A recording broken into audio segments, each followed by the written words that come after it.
Welcome to Understanding the BC Secondary School System, where we answer 10 of the most frequently asked questions from English language learning students and their families. Question 1. Where will my child go to school if the catchment school has no space? Typically, students are assigned to their neighborhood or catchment school, and school enrollment is organized by June 30th, prior to the start of the next school year, to ensure stability and predictability of student placements. But it is possible for students to be placed outside of their neighborhood or catchment area. This occurs in cases when a school does not have the space, programs, or physical resources to accommodate them. A district placement to another school may be required to minimize disruption and cost to the district. However, students placed outside their catchment areas are kept on a wait list. For secondary school placements, students can return after 1 year. However, for elementary school placements, students can return as soon as space becomes available in the program. Question 2. Will my child get a better education and improve his or her chances for university admission by attending a better school? It is important to note that in Vancouver, we do not rank schools. There are no schools which are better than others. The curriculum or learning outcomes for courses are similar from school to school, and our teachers are certified professionals, able to teach a wide array of subjects. Unlike some school systems overseas, where teachers may be paid more if they're at a better school or if they teach a higher grade level subject, teachers in Vancouver have the flexibility to move from one school to another and to teach a number of different courses and grade levels within the school. Similarly, unlike some countries overseas where schools are tiered and where universities may only select students from top-tiered schools, universities in North America are interested in a student's grades, extracurricular activities, and achievements, not the secondary school they graduated from. Question 3. How will my child graduate from secondary school? In order for students to receive their secondary school graduation certificate, they must earn 80 credits from their grade 10, 11, and 12 program. Each course is equivalent to 4 credits, and only courses offered in grades 10, 11, and 12 have credits that can be put towards graduation. The 80 credits can be broken down into 3 sections: 48 required credits, 28 elective credits, and 4 credits derived from the Graduation Transition Program. Again, for a total of 80 credits. Let's take a look at the required credit courses. They are Language Arts, grades 10, 11, and 12. That's really English or communications, unless the student attends a francophone school, in which case the language would be French. Students also need to complete Social Studies grade 10, Social Studies grade 11, BC First Nation Studies 12 or Civic Studies 11, Science grade 10, Science grades 11 or 12, Mathematics grade 10, Mathematics grades 11 or 12, Physical Education grade 10, Planning grade 10, and an elective, Fine Arts or Applied Skills, grades 10, 11, or 12, for a total of 48 required credits. Let's take a look at the next credit group, elective credits. Students only need 28 elective credits or 7 courses in order to fulfill their elective credit requirement. Courses such as biology, physics, calculus, psychology, geography, history, woodwork, metalwork, typing, and more all provide elective credits. Additionally, if students have finished grades 7, 8, or 9 in their home country, they may have already acquired elective credits.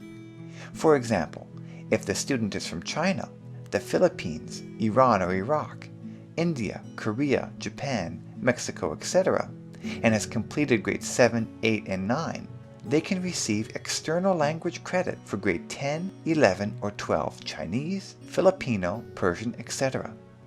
As well, if English language learning students or ELL students have finished grade 10 art, music, computer, business, etc. in their home country, they can receive additional credit. But remember, it doesn't matter if a student has accumulated 30, 40, or 50 elective credits. Only 28 elective credits count toward graduation. Now let's take a look at the last 4 credits, the Graduation Transition Program. The purpose of the Graduation Transition Program is to ensure that students have the basic skills needed to be successful after secondary school. In the Graduation Transition Program, students learn the importance of a healthy lifestyle, connecting to the community, and planning for the future. The Graduation Transition Program is made up of 3 sections. Personal health, where students maintain a personal health plan and participate in 150 minutes a week of moderate to vigorous physical exercise.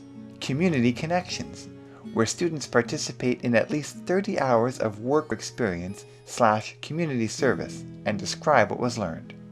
Career and life, where students complete a transition plan and present significant accomplishments. Upon completing the Graduation Transition Program, students will receive the final 4 credits required for graduation. Again, students will receive 80 credits upon completing the required credit, elective credit, and the Graduation Transition Program requirements. One important point to note is that of the 80 credits needed for graduation, at least 16 must be at the grade 12 level, including a grade 12 language arts course and 12 other credits. These may be from required courses or elective credits. Question 4.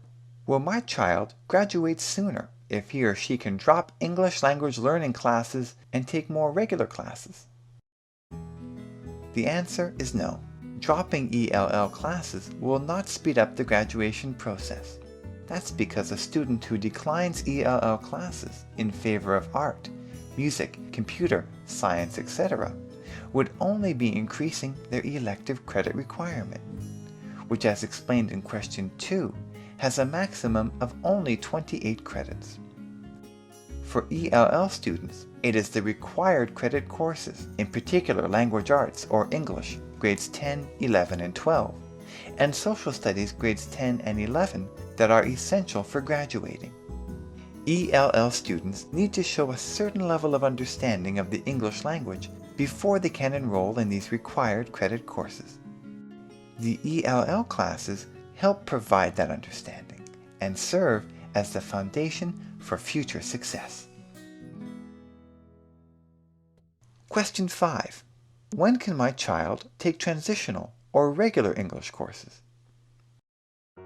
If an English language learning student demonstrates a sufficient understanding of the English language, their ELL or transitional teacher can recommend a transfer to regular English courses. However, it's important to note that ELL students need to be reading and writing at a level that will allow them to cope successfully with the new curriculum and to contribute to the class. Please note that the placement of ELL students in an English class when they cannot understand the content nor contribute to the class will affect the level of conversation and learning outcomes for all students in the class. Question 6. Can my child still graduate from secondary school if he or she is already 18 years old and is still in an English language learning program? The answer is yes. They can still graduate, but probably not through secondary school. Students would need to attend an adult education or continuing education center for their courses. The Vancouver Board of Education has a variety of adult education or continuing education centers that offer students all the required courses and most elective courses found in secondary school. The courses in adult education can be completed in as little as 9 weeks or 1 semester. And, like secondary school, the adult education program is free to students who have not yet graduated. Question 7. How is adult education similar or different from the secondary school program? Let's begin with the similarities. Universities view the marks obtained in adult education and in secondary school programs equally, and both programs offer the same total hours of instructions per course. And upon completion of the graduation requirements, students will receive the same graduation certificate that is issued to other secondary school graduates. But there are differences between adult education and secondary school. For instance, adult education only offers grades 10 through 12 courses, whereas secondary school offers grades 8 through 12 courses. And the courses offered in adult education can be completed in as little as 9 weeks or 1 semester, which is much shorter than the 10 months per course required at secondary school. And the majority of students enrolled in adult education are older, between 18 to 22 years of age, whereas in secondary school, students range in age from 12 to 19 years.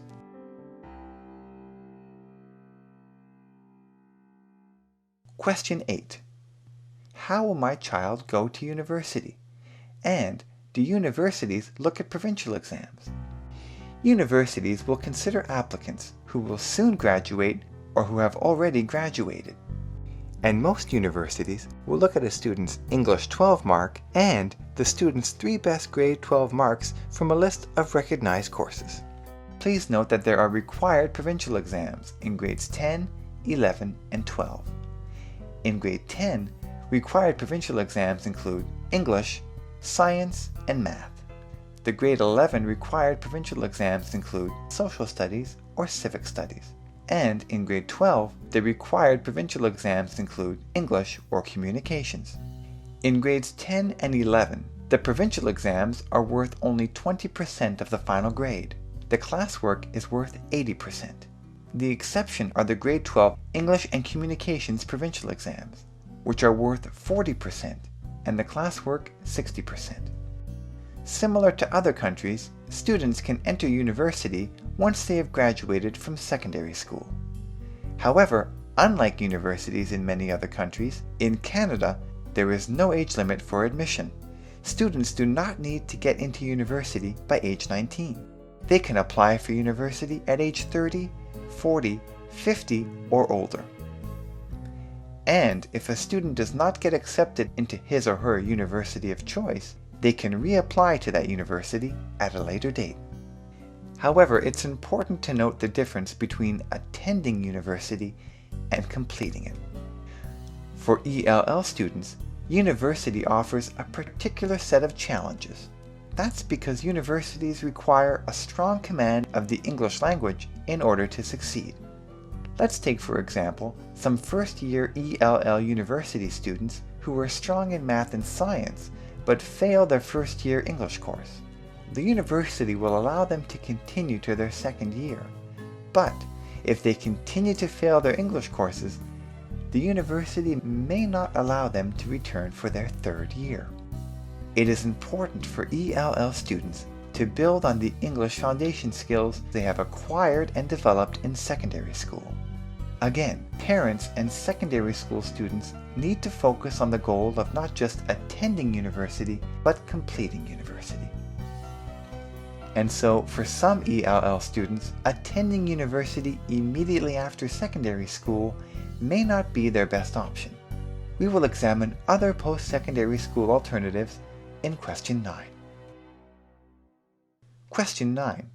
What other options are available for students after secondary school? University admission standards are quite high in Canada.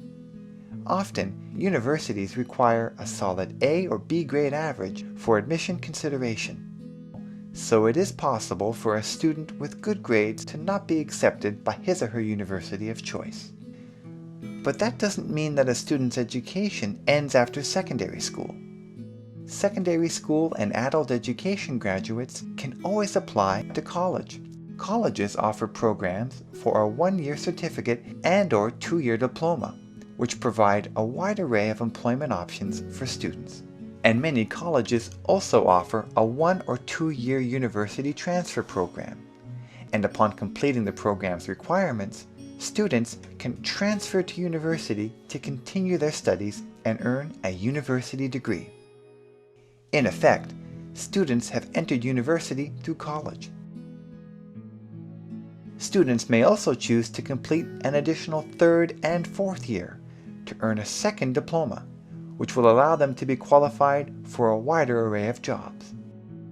Students and parents should also be aware that many of our colleges also offer degree programs similar to those found in university, which means that college students can complete a 4-year degree program through a college/university. So secondary school graduates have a number of post-secondary education options available, as do graduates from the adult education program. Of course, individuals above 19 years of age may apply to attend university or college at any time to acquire new skills and to better their employment options. Question 10. How can parents help English language learning students succeed in secondary school? Firstly, it's important to note that students need to be living with at least one parent and/or legal guardian in order to qualify for public education in Vancouver. Newly arrived students who are not living with a parent and/or legal guardian would need to pay international fees for their education. Secondly, one of the key factors to a successful academic life is the practice of home study. Home study is not the same as homework. Where a teacher assigns homework to students, the practice of home study involves students furthering their knowledge on their own, outside of the classroom. Examples of home study would be to set up a regular routine after school hours, to review one's coursework, to read ahead in order to be better prepared for future lessons, to work at increasing one's reading, writing, and interpersonal communication skills, and to get together with peers in study groups. It is also important to take part in extracurricular activities such as school clubs, music, sports, and even volunteering in the community. Such involvement fosters a balance between study and life skills that offers students a solid foundation after graduation. And finally, ELL students and their parents can always turn to their own school's counselor, ELL teacher, multicultural liaison worker, and Swiss worker for valuable guidance and information. We hope that this video provides you with a better understanding of the school system your students will be experiencing. For additional videos and information, please visit the Vancouver Board of Education website at www.vsb.bc.ca.